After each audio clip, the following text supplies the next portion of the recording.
When the American people elected President Obama, the country was promised change.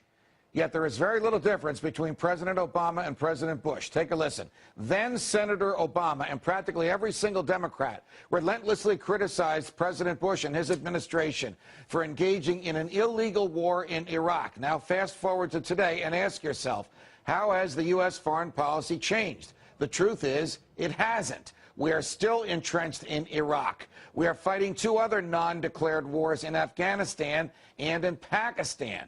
There is a frightening level of saber-rattling between this administration, the Obama administration, and the government of Iran. They are actively pursuing al-Qaeda in the Arabian Peninsula and in Yemen. And President Obama, of all things, has extended the Patriot Act, allowing the U.S. government to continue to spy on us and allowing its agents to write their own search warrants in direct violation of the Fourth Amendment to the Constitution. There has been no change. Joining me now is Angela Keaton, producer of Anti-War Radio at antiwar.com. Angela, welcome to Freedom Watch. Oh, thank you, Judge. All right, so I mean, we know these arguments. When he was in the Senate, President Obama railed against fighting a war that wasn't lawfully declared, railed against the NSA spying on innocent American people, railed against self-written search warrants by federal agents. He gets to 1600 Pennsylvania Avenue. Suddenly the world looks different, and he continues all these policies. What the heck is going on?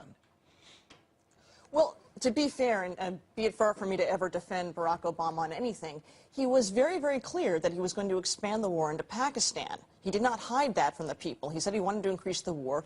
The one thing he did say about Iraq was that he was going to draw down the troops, and ever so slowly and with missed deadlines, we're seeing today a slight drop of the troops in Iraq.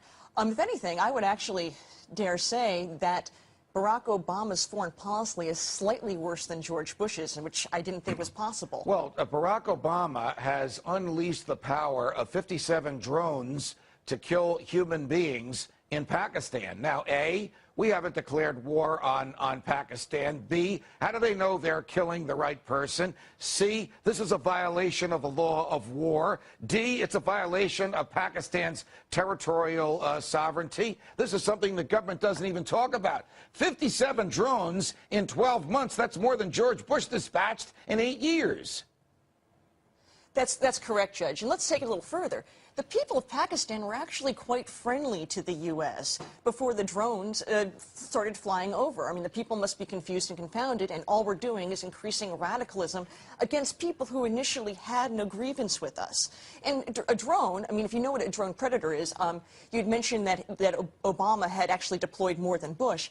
In the first quarter of 2009, over 900 civilians were murdered by drone predators. Wow. And what they are, it's basically, as someone put it, some dweeb in Nevada, does a little video game, and robots from the sky are killing innocent men, women, and children. Could you imagine if we had a real serious problem, let's just say the Texas, New Mexico, Mexico border, and we had drug gangs that were controlling the border, and we couldn't control those drug gangs, and the Chinese government sent unmanned drones into New Mexico and Texas to assassinate the drug leaders for us?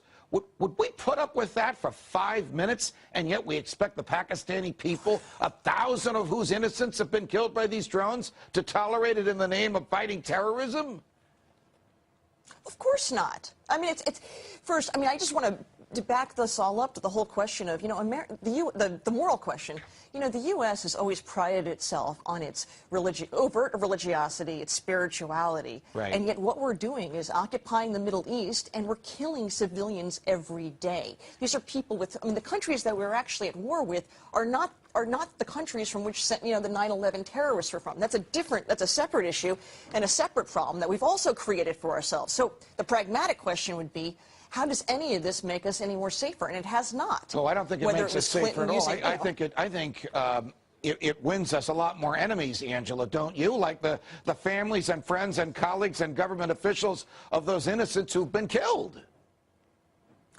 Robert Pape, Dr. Paul, so many people have come on, I know, and discussed this with you as well, that this is creating blowback which is a term where what happens, colonialism, occupation creates terrorism. This is a common theme throughout history. It's not because Islam directed them to kill Americans several centuries later.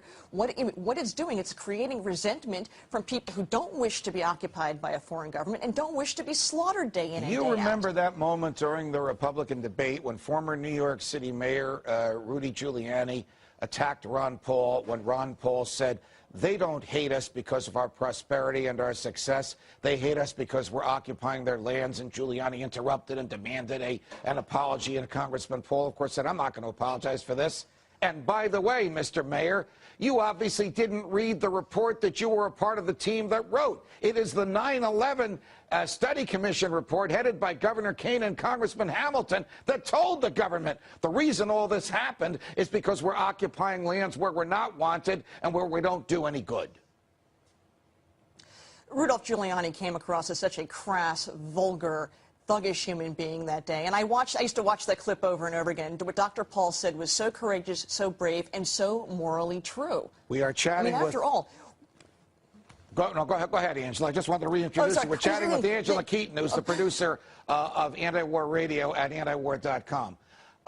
What really is driving me up the wall is the government wanting to use the tools of war without declaring war. And then I thought to myself, if the government actually declared war on a country or a group, and then that country or that group surrendered, the war would be over.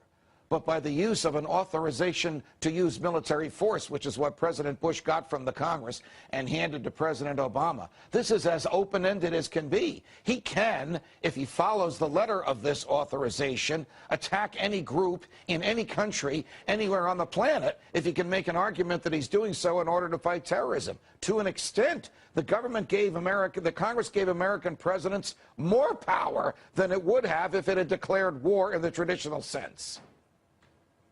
Well, we do call it an imperial presidency for a reason. We do discuss, Dr. Paul talks about the U.S. as an empire for a reason, and that's in part of it. That authorization didn't make it more legal. It basically is a free-for-all that's creating chaos and lawlessness in this country. Well, we're not respecting the rule of law. No, we don't respect the rule of law. I marvel at some of my colleagues who want to prosecute people because they commit acts of war outside of uniform. Question.